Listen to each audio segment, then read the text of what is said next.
Halo semua, salam sejahtera Malaysia. Selamat datang ke channel Vels Lifestyle. Saudara-saudara, tuan-tuan dan puan, satu lagi kejutan besar untuk kepimpinan PAS, di mana saya melihat dalam sebuah artikel berita mengesahkan pengunduran diri oleh sebuah calon dari kepimpinan politik PAS.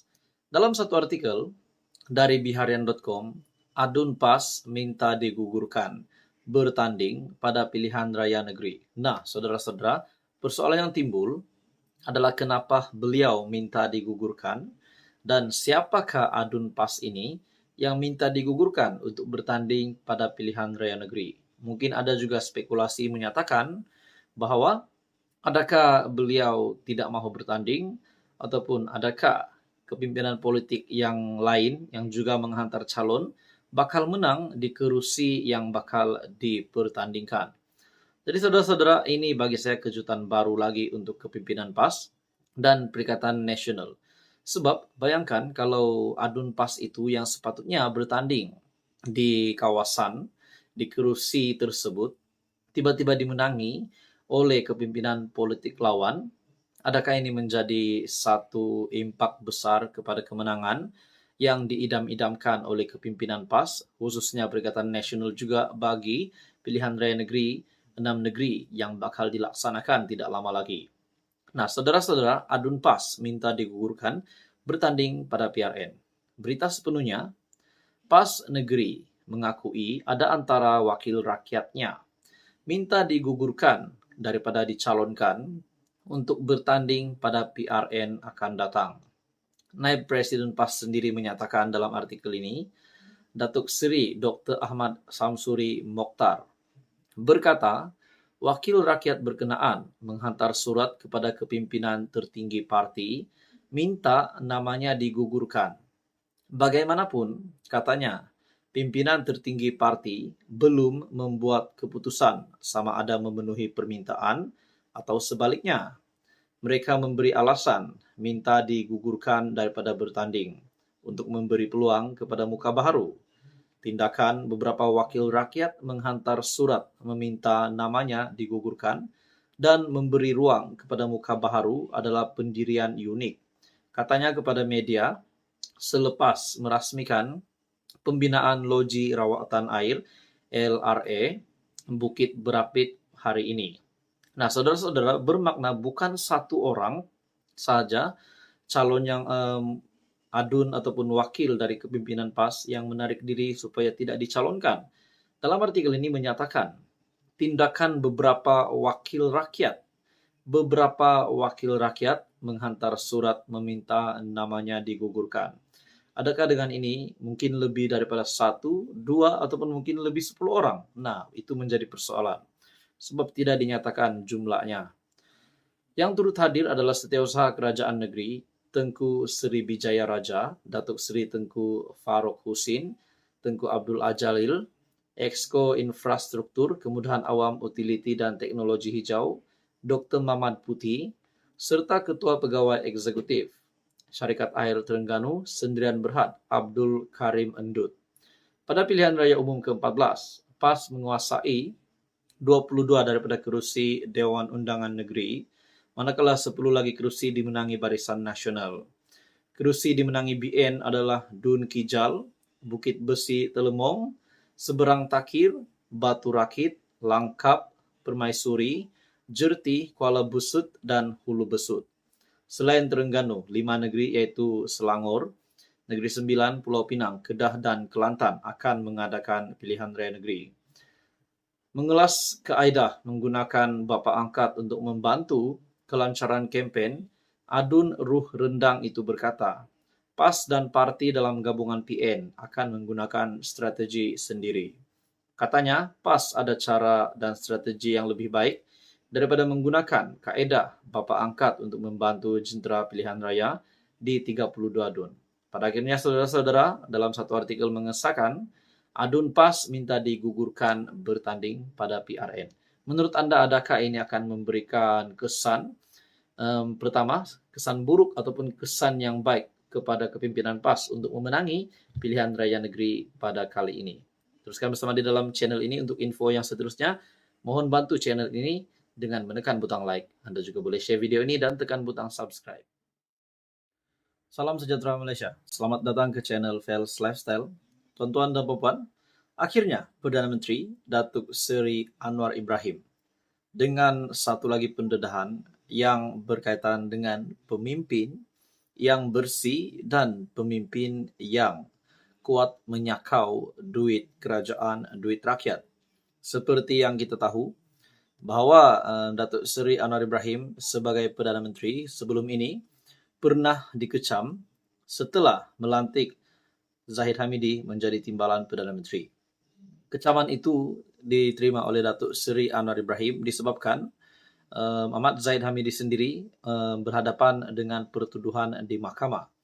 Nah, pada akhirnya Datuk Seri Anwar Ibrahim membuat pendedahan bahawa susah mahu cari pemimpin yang bersih. Malahan, Perdana Menteri juga berkata, yang lalu biarlah berlalu. Kerajaan hari ini kena fokus dengan ketulusan menjadi kerajaan, menjadi pemimpin kerajaan. Seperti yang kita tahu, Datuk Seri Anwar Ibrahim berkata dalam satu artikel dari Malaysia Kini, dia berkata demikian selepas menyerang Dr. Mahathir Mohamad berhubung apa yang didakwa sebagai amalan korupsi ketika dia mentadbir negara. Dalam satu artikel dari Malaysia Kini, susah nak cari yang bersih, ramai yang sakau. Nah, ini dinyatakan sendiri oleh Perdana Menteri Datuk Seri Anwar Ibrahim. Perdana Menteri dalam satu artikel dilihat mengakui kritikan bahawa ada anggota kabinetnya yang tidak bersih daripada amalan korupsi. Sudah pasti ada juga yang membuat persoalan, adakah Zahid Hamidi tidak akan bertahan menjadi timbalan Perdana Menteri sebab beliau sendiri berhadapan dengan pertuduhan mahkamah. Nah, pada akhirnya penjelasan hari ini dari Datuk Seri Anwar Ibrahim sudah pasti akan menjawab soalan-soalan ini. Anwar bagaimanapun berkata, sukar untuk mendapatkan pemimpin yang bersih. Berucap di Putrajaya, Anwar berkata, selagi memimpin kerajaan, dia tidak akan membenarkan mana-mana menteri, termasuk dirinya, untuk menyalahgunakan kuasa untuk menyakau. Apa yang lalu, biarlah lalu. Kita boleh cakap pasal sejarah. Ramai yang terpalit dengan korupsi, toksa cakaplah. Kalau saya nak tengok dalam rekod, menyakau, nak cari yang bersih cukup susah. Yang cakap bersih ramai, tapi yang menyakau cukup ramai katanya lagi.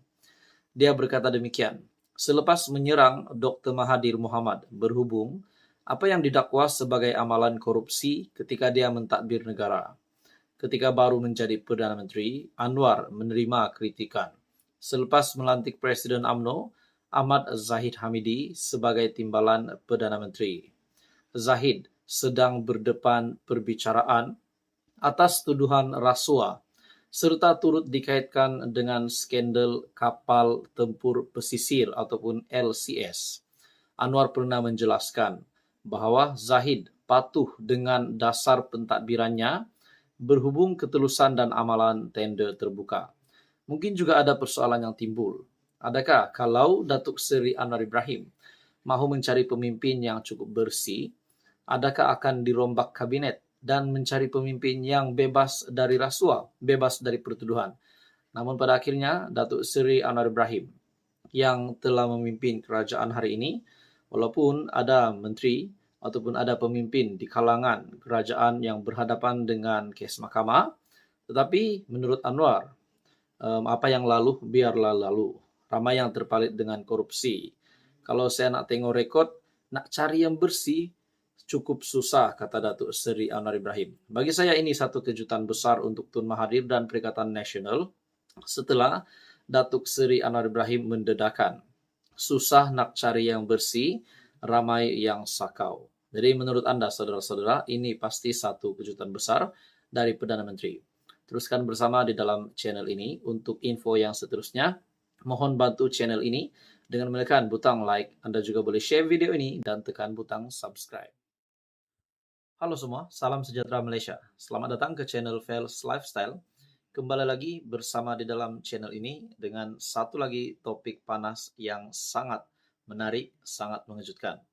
Saudara-saudara, dalam satu artikel dari Sinar Harian, mengesahkan ada seorang pemimpin terkenal, saya boleh katakan pemimpin terkenal, di mana pemimpin ini ataupun lelaki yang bergelar Datuk didakwa tipu tawaran proyek kerajaan RM 8 juta. Bagi saya ini satu pendedahan ataupun satu tangkapan, saya boleh katakan tangkapan, disebabkan beliau tertangkap menipu tawaran proyek kerajaan RM 8 juta.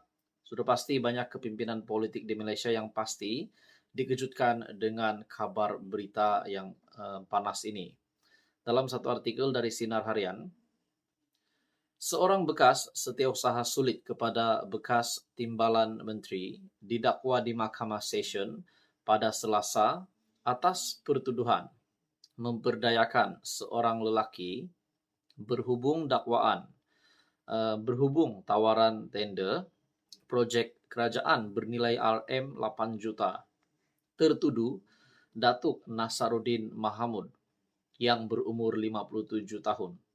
Bagaimanapun, mengaku tidak bersalah sebaik pertuduhan dibacakan di hadapan Hakim Norma Ismail. Berdasarkan pertuduhan, tertuduh didakwa menipu lelaki berkenaan supaya mempercayai bahawa dia membuat urusan suatu tawaran tender projek kerajaan dengan harga RM 8 juta dan dengan curangnya mendorong lelaki tersebut mempercayai tertuduh bertanggungjawab menguruskan projek itu. Lelaki berkenaan memindahkan wang berjumlah RM382,000 ke dalam akaun milik tertuduh dan serahan wang tunai sebanyak RM67,000 yang mana dia tidak berbuat demikian sekiranya tidak diperdayakan oleh tertuduh. Perbuatan itu didakwa dilakukan di sebuah pejabat Mukim Tampin Tengah antara 6 hingga 18 Oktober 2022. Berikutan itu, tertuduh didakwa melakukan suatu kesalahan di bawah Seksyen 420 Kanun Keseksaan yang memperuntukkan penjara tidak kurang 1 tahun dan tidak lebih dari 10 tahun dengan sebatan dan boleh juga dikenakan denda jika sabit kesalahan. Pendakwaan dikendalikan oleh Timbalan Pendakwa Raya Muhammad Amirul Nur Hashimi, manakala tertuduh diwakili Peguam Datuk Edin Shazli Syed secara pro bono dan Syed Amirul Syed Edros. Edin Shazli memohon mahkamah untuk mempertimbangkan beberapa keadaan antaranya kesalahan di bawah Seksyen 420 Kanun Keseksaan, walaupun tidak boleh dijamin, namun penipuan adalah dalam kategori paling rendah. Tertuduh melalui proses sukar baru keluar dari IJN, berpindah ke hospital kerajaan dan menghadapi kesulitan membayar bil di IJN. Beliau mempunyai masalah jantung kritikal yang memerlukan urusan segera menjalani pembedahan. Bagi saya, tuan-tuan dan puan semua, secara pribadi, ini satu lagi kejutan besar untuk pemimpin-pemimpin politik di Malaysia, di mana ini juga menjadi amaran kepada ramai pemimpin politik di Malaysia supaya tidak, bukan saja kepada pemimpin politik, namun kepada ramai orang juga, supaya tidak menipu, lebih-lebih lagi berkaitan dengan menipu tawaran projek kerajaan. Dan ini pula di mana tajuk artikel ini, lelaki bergelar Datuk didakwa tipu tawaran projek kerajaan RM 8 juta. Jadi saudara-saudara, apa komen Anda? Teruskan bersama di dalam channel ini untuk info yang seterusnya. Mohon bantu channel ini dengan menekan butang like, share, dan subscribe. Halo semua, salam sejahtera Malaysia. Selamat datang ke channel Fels Lifestyle. Saudara-saudara, tuan-tuan dan puan, satu lagi kejutan besar untuk kepimpinan PAS, di mana saya melihat dalam sebuah artikel berita mengesahkan pengunduran diri oleh sebuah calon dari kepimpinan politik PAS. Dalam satu artikel dari biharian.com, Adun PAS minta digugurkan. bertanding pada pilihan raya negeri. Nah, saudara-saudara, persoalan yang timbul adalah kenapa beliau minta digugurkan dan siapakah Adun Pas ini yang minta digugurkan untuk bertanding pada pilihan raya negeri. Mungkin ada juga spekulasi menyatakan bahwa adakah beliau tidak mau bertanding ataupun adakah kepimpinan politik yang lain yang juga menghantar calon bakal menang di kerusi yang bakal dipertandingkan. Jadi saudara-saudara, ini bagi saya kejutan baru lagi untuk kepimpinan PAS dan Perikatan Nasional. Sebab bayangkan kalau Adun PAS itu yang sepatutnya bertanding di kawasan, di kerusi tersebut, tiba-tiba dimenangi oleh kepimpinan politik lawan, adakah ini menjadi satu impak besar kepada kemenangan yang diidam-idamkan oleh kepimpinan PAS, khususnya Perikatan Nasional juga bagi pilihan raya negeri 6 negeri yang bakal dilaksanakan tidak lama lagi. Nah, saudara-saudara, Adun PAS minta digugurkan bertanding pada PRN. Berita sepenuhnya, PAS negeri mengakui ada antara wakil rakyatnya minta digugurkan daripada dicalonkan untuk bertanding pada PRN akan datang.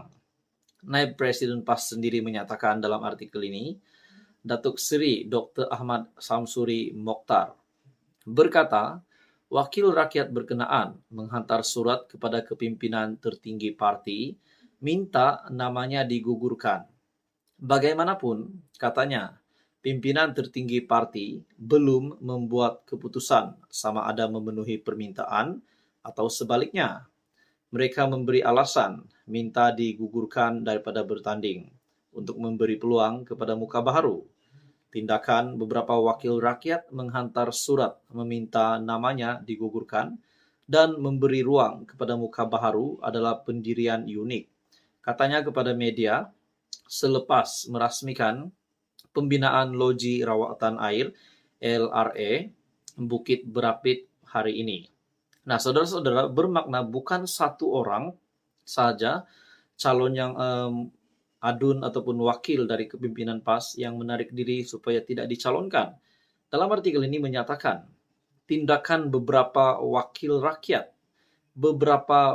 rakyat menghantar surat meminta namanya digugurkan. Adakah dengan ini mungkin lebih daripada 1, 2, ataupun mungkin lebih 10 orang? Nah, itu menjadi persoalan. Sebab tidak dinyatakan jumlahnya. Yang turut hadir adalah Setiausaha Kerajaan Negeri Tengku Seri Bijaya Raja, Datuk Seri Tengku Farouk Husin, Tengku Abdul Ajalil, Exco Infrastruktur, Kemudahan Awam, Utiliti dan Teknologi Hijau, Dr. Mamad Putih, serta Ketua Pegawai Eksekutif Syarikat Air Terengganu Sendirian Berhad Abdul Karim Endut. Pada pilihan raya umum ke-14, PAS menguasai 22 daripada kerusi Dewan Undangan Negeri, manakala 10 lagi kerusi dimenangi Barisan Nasional. Kerusi dimenangi BN adalah Dun Kijal, Bukit Besi Telemong, Seberang Takir, Batu Rakit, Langkap, Permaisuri, Jerti, Kuala Busut, dan Hulu Besut. Selain Terengganu, 5 negeri yaitu Selangor, Negeri Sembilan, Pulau Pinang, Kedah, dan Kelantan akan mengadakan pilihan raya negeri. Mengelas kaedah menggunakan bapa angkat untuk membantu kelancaran kempen, Adun Ruh Rendang itu berkata, PAS dan parti dalam gabungan PN akan menggunakan strategi sendiri. Katanya, PAS ada cara dan strategi yang lebih baik daripada menggunakan kaedah bapa angkat untuk membantu jentera pilihan raya di 32 DUN. Pada akhirnya, saudara-saudara, dalam satu artikel mengesahkan, Adun PAS minta digugurkan bertanding pada PRN. Menurut Anda, adakah ini akan memberikan kesan pertama, kesan buruk ataupun kesan yang baik kepada kepimpinan PAS untuk memenangi pilihan raya negeri pada kali ini?